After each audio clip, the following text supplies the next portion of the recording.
Usap-usapan ngayon sa social media ang tila hard launch ni Kim at Paolo matapos magbahagi ang aktres ng isang larawan na agad pinansin ng netizens.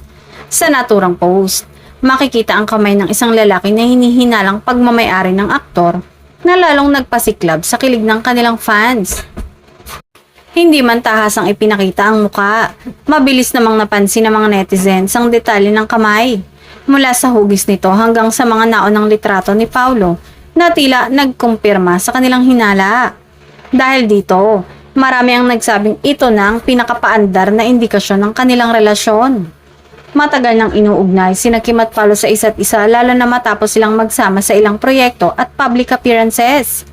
Kapansin-pansin din ang kanilang natural na chemistry na siyang naging dahilan kung bakit marami ang umaasang mauwi ito sa totoong relasyon. Mas lalo pang naging matunog ang espekulasyon dahil sa sunod-sunod na sighting sa kanila.